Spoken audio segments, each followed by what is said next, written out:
The National Council of Women always hold a meeting of candidates prior to any election, and this up-and-coming general election is no exception to that rule. Hunter Andrews was there. There were around 140 chairs laid out at the Salvation Army Citadel for the meeting, and 130 of them were taken by the public, the rest by candidates.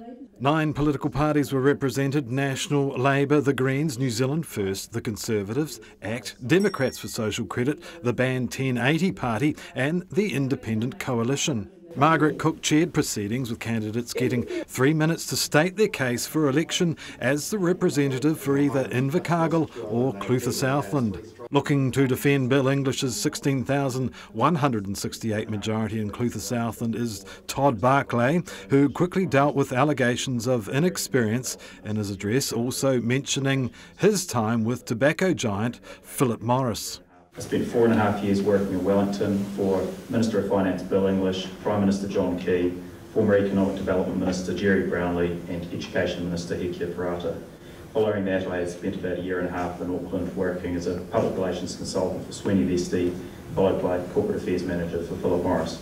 This gives me an intricate insight and perspective in both the working for and working with government. As a region, we've demonstrated admirable resilience and confidence amid tough global economic times. Like Bill English, I will be a strong representative for you in Wellington. I'm ambitious for Clutha Southland and National's ambitious for New Zealand. Looking to defend retiring MP Eric Roy's healthy 6,263 vote majority in Invercargill is National's Sarah Dowie. Southland is an economic powerhouse and one region responsible for leading New Zealand out of the global financial crisis. We have one of the lowest unemployment rates in the country and enjoy higher than average salaries. The challenge now is to lock in these gains and continue to build a more productive economy, to create more jobs, raise incomes and build opportunities for all. I am a wife, a mother, the daughter of 2 police officers and a solicitor. Justice forms part of my DNA. I am engaged in the community, holding positions on environmental trusts and charitable boards, women's and mothers' groups. My husband and I chose Invercargill as our home. I am a proud Southlander.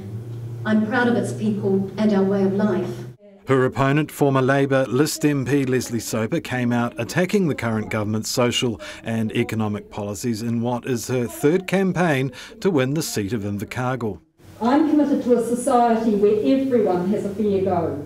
In the last 6 years, there's been great damage done. We used to be in the top 30% in the OECD for income equality. We're now in the bottom 40% and falling. The gap between rich and poor, made worse by the 2010 tax cuts and GST increase, has grown unacceptably. Child poverty levels are shameful.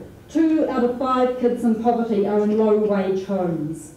Cost of living through the roof. Families struggling. Ms Soper finished with this quote from former Labour Prime Minister Norman Kirk. New Zealanders don't ask for much. Someone to love, somewhere to live, somewhere to work, and something to hope for. Families, homes, jobs. That's what I stand for, and a future. Labour's got a positive alternative plan, all budgeted to show that everything is paid for and designed not just to change the government, but to change the direction of the country. Candidates now have just 10 days to impress further, with the poll that counts on Saturday the 20th of September. Hunter Andrews, South Today News. If the National Party is returned to office, it's pledging to make every public prison a full working prison, and ex-prisoners will receive post-release drug addiction treatment.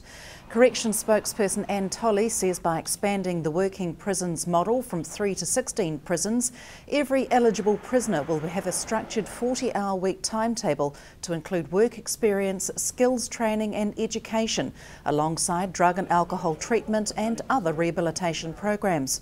Also, offenders who are paroled or released on conditions who have taken part in residential drug treatment unit programs while inside prison will be required to attend specialist drug and alcohol addiction aftercare programs once released. A Kiwi magician is on the road reinforcing positive messages in New Zealand schools through ventriloquism, live birds and magic. Al Gregor the magician has been performing his anti-bullying show for over 17 years, clocking up over 10,000 performances. The show is based on key values that eliminate bullying, including respect, care of others, kindness and fairness, and reinforcing what's being taught through the school curriculum. You've Got the Power empowers children to make good choices and shows them they have the power to do the right thing around school. And today it was students and teachers at Woodlands Primary School being wowed. Currently, we're also talking about cyberbullying, which is probably the new one, and it's about when you go on the internet, if you're sending a message to someone from school, send one that's good and helpful and true, and if you're on the computer, just to be wise. And most of our show is written by children, so there are poems in the show from kids that we read that help them connect and understand what it feels like to be bullied, and so that they don't do it. So cyberbullying, cell phone use is all the new ones that are in the show, but of course there's also the physical and verbal bullying as well that we deal with.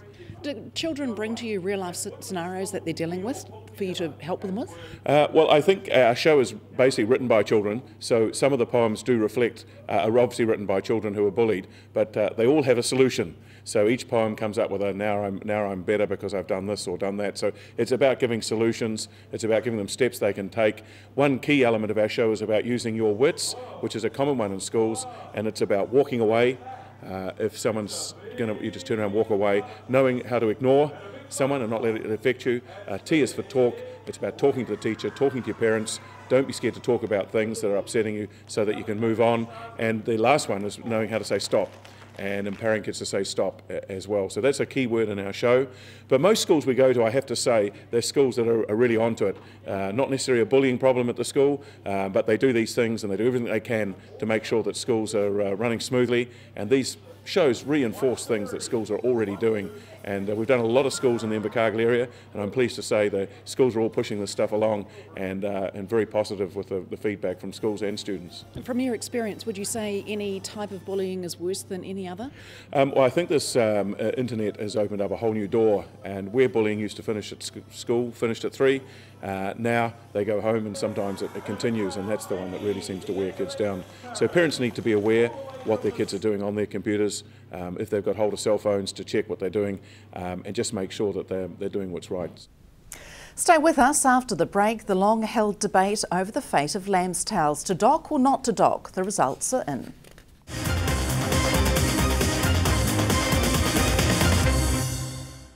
Welcome back. There appears to be no benefit in docking lamb's tails in relation to weight gain based on preliminary research.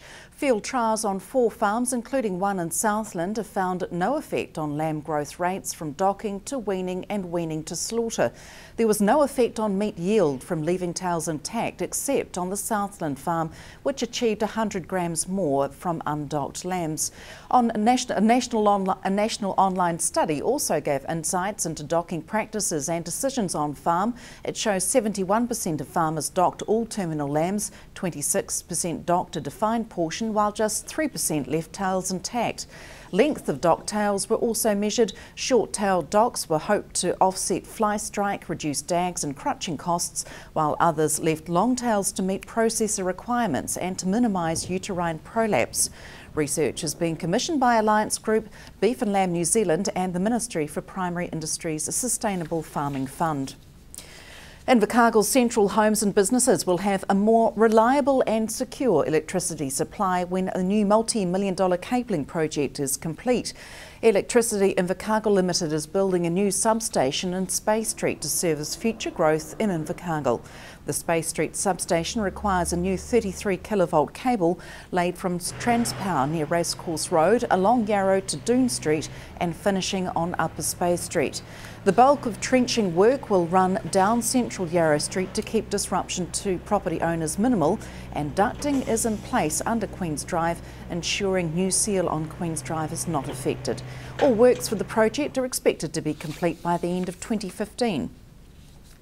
Mayor Tim Shadbolt wants to know what candidates for the seat of Invercargill think about local government and what ideas they have for the electorate. There will be a special City Talk this Sunday. Hunter Andrews spoke to Mr Shadbolt in studio earlier today. Well, Mayor Tim, why the need for a special city talk? Well, it seems to me the focus of these elections at a national level has been about dirty politics. And I think a lot of people would like to know what the candidates will actually do for Invercargill. What are the key issues you think are coming up, particularly in the next 3 years? Well, there's a whole range of issues. Amalgamation, should we have it between the 4 councils? The future of the Tiwai smelter. These are issues that will impact on us dramatically, and I believe we should hear from the candidates. And you want clear answers? You want yes or no answers to those questions? We want to see some firm commitments in the areas of health and education. We want to know what candidates are thinking and where they'll be performing. Well, Tim, when I approach MPs about comment on local government issues around elections, local government elections, they politely decline to comment. You're quite happy to get involved in this general election? Most certainly. Local government is a huge organisation, 78 councils around New Zealand. We spend $7.6 billion every year and we manage $100 billion worth of publicly owned assets. It has to be discussed, it should be debated, and that's what I hope this forum will do. So everyone should tune in at 8 on Sunday then? 8 o'clock Sunday night, it'll all be happening. Guest nights continue to rise in July on the back of a series rise that's lasted 26 months to date. According to the latest accommodation survey, which records guest numbers in hotels, motels, backpackers and holiday parks each month, across the country guest nights rose 1.3% following a 4.5% fall in June. North Island guest nights rose just 0.3%, while South Island guest nights climbed 3.2%. The domestic market was busy with a 3.9% rise, while international guests rose 1.3%. And the series guest nights for holiday parks, motels and hotels all rose, but fell for backpacker accommodation. The seasonally adjusted figures are courtesy of Statistics New Zealand. Next on sport, courtesy of the New Zealand Herald, the first half of our interview with All Black legend Andy Hayden. That's after the weather next. From the news team, good night.